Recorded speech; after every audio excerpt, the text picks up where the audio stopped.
Welcome to Golden Apple, Parenting A to Z, where we talk matters parenting. This is where we get information on how to practice intentional, responsive, and present parenting. We here are here to change the parenting narrative. Long are the days where children are supposed to be seen and not to be heard. Long are the days where we thought that children, as many humans, did not have needs to be taken care of.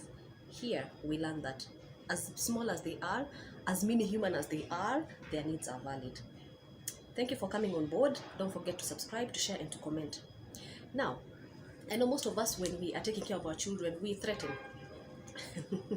because it's the easier way out. I mean, between trying to convince them to do something that you know is right and threatening to take away their favorite toy, it's better to just threaten and get whatever you need to be done away with and move on to the next stage.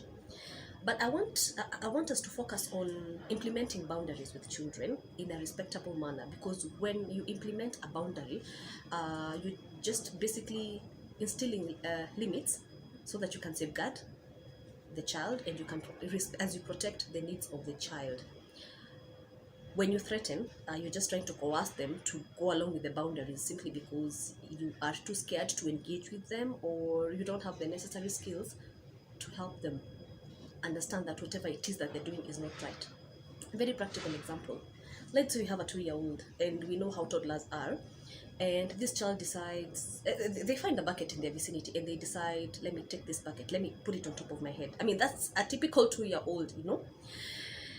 And instead of telling them something, because if you want to implement a boundary, you'd say something like, listen, I know that looks like so much fun to play with, but it's not safe, because if you put it on top of your head, you might, number one, you might suffocate. Number two, you will not even see where you're going and you risk falling. So can we take the bucket to the laundry area, or you want me to take it back for you? All right, that's a boundary. A threat is like, that bucket, I want it out of there right now. I don't know how you came across it, but I want it out of my sight right now, or I will take away your favorite toy. See?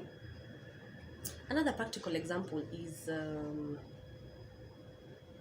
let's say you've not baby-proofed your house yet, and you've got a flower vase, a very nice flower vase that you like, and your child decides, this looks like a very good play item, let me just go around with it, you know. So they take it and start running around. And you know toddlers, they have no impulse control, so they're all over the place. And then you tell them something like, can you put back that vase right now? Number one, this child has no information about impending danger. They are just in the moment. A beautiful vase in sight, something very attractive to play with, and that's all that matters. So for them, it's like, I want to play with this and I want to play with this right now. You telling them to put the vase without explaining to them why they should put the vase away, that you're issuing a threat. You're telling them, put the vase away, or you will not have some screen time today. Implementing a boundary will be something like, you know, if you continue playing with that vase, you might drop it. Apart from dropping it, if it breaks, you're gonna hurt yourself. So is it okay if you put it somewhere else that is not within reach? And you know, kids listen. We assume that because these humans are small, they don't listen. They listen and they understand and they pick vibes. And also, as adults, it's very important for us to take care of the environment that our kids are in, because if I know I have a toddler in the house and I decide to leave my phone on the table, or the remote on the table, or my flower vase, or my expensive jewelry, knowing very well that these are things that could go into the toddler's mouth, I'm not also being fair, knowing that I'm dealing with a human who is still developing, trying to understand the world. So yes, when we teach our children how to respect boundaries, they also growing up knowing very well that boundaries are not something that is so bad. Boundaries are not something to restrict their development. It's not something that has been implemented because you know, like they're a nuisance, or we just don't want them to explore the environment. They understand the risks involved, so they understand those boundaries have been implemented for their best interest. When we threaten, of course they will comply, because they don't want to have their screen time reduced, or they don't want their favorite toy taken away. But remember, you're not teaching them the necessary skills. So at some point, as they grow older, because there's a certain way, when you're implementing a boundary, there's a certain tone that you use.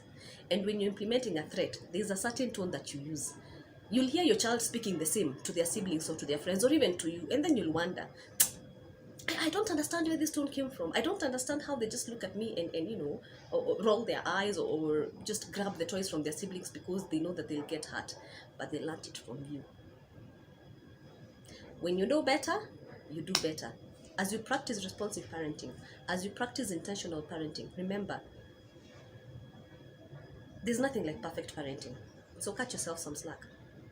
But remember, whatever you do, your child is looking at you. It's like a sponge. He or she is like a sponge. So how you speak to them, how you respond to them, how you behave in their presence is the same way it will reflect. All right? So practice implementing boundaries, not threats. Thank you for watching. Bye-bye.